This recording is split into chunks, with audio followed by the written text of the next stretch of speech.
Hello everyone, how are you doing? This is MD Tech here with another quick tutorial. In today's tutorial, I'm going to show you guys how to remove or check for connected apps and websites that are connected on your Facebook app.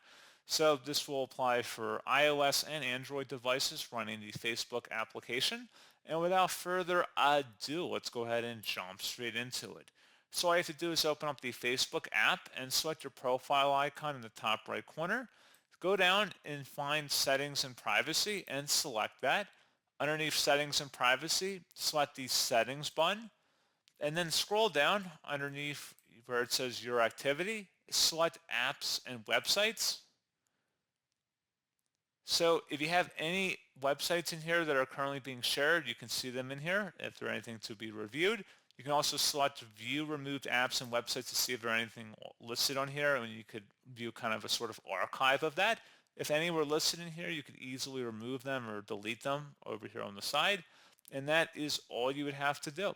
So pretty straightforward process, guys, and as always, thank you for watching. I do hope that I was able to help you out, and I do look forward to catching you all in the next tutorial. Goodbye.